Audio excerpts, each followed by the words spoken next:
आपल्या इकडे नवीन कलेक्टर या ठिकाणी यांनी चार्ज घेतलाय.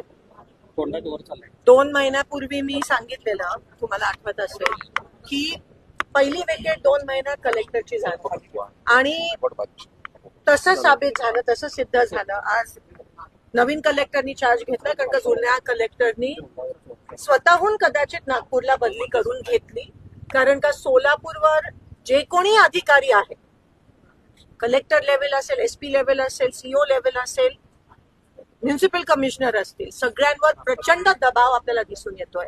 हातबळ झालेत अधिकारी. खरं तर मला अधिकाऱ्यांचा वाईट वाटतंय की एवढ्या संविधानाची शपथ घेऊन एवढे कष्ट करून इथपर्यंत येतात, कष्ट करून, आणि राज्यकर्त्यांच्या दबावामुळे, एका ठराविक विचारसरणीमुळे ह्यांच्यावर प्रचंड दबाव आणि प्रेशर की विरोधी पक्षाचं काम करू नका, आणि त्या गोष्टीला प्रत्येक एक एक करून हे अधिकारी बिचारे बळी पडतायत. आम्ही अधिकाऱ्यांच्या बाजूनी बोलतोय, पण पूर्ण सिस्टीमच अशी खराब झाली आहे की अधिकाऱ्यांचा रिस्पेक्ट राहिला नाही.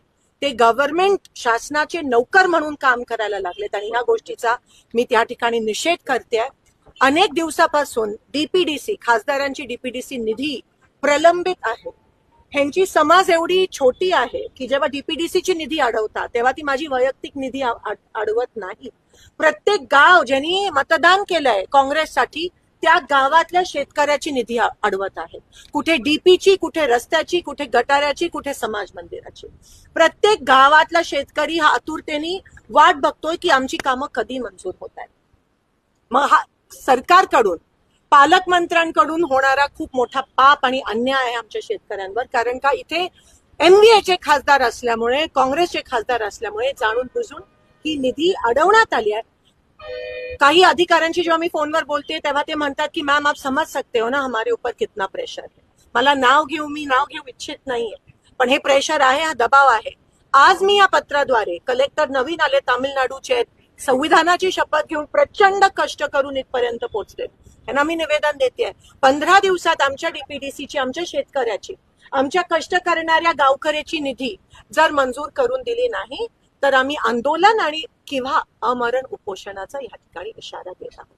आम्ही 15 दिवस देत आहोत, नाहीतर सगळ्या गाव, आज तुम्हाला काहीच नाही, ह्याच्यापेक्षा दुप्पट त्रिप्पट प्रत्येक गावातून लोक येऊन माझ्यासोबत त्या ठिकाणी अमरण उपोषणावर बसणार आहेत, जोपर्यंत यांची डीपीडीसीची निधी मंजूर होत नाही तोपर्यंत. काँग्रेस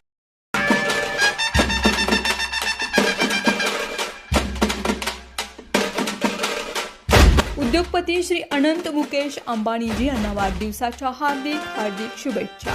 श्री अनंत अंबानी यांच्या वाढदिवसानिमित्त सोलापुरात समाजसेवेचा महाउपक्रम 5,000 घरात देणार आनंदाचा शिदा.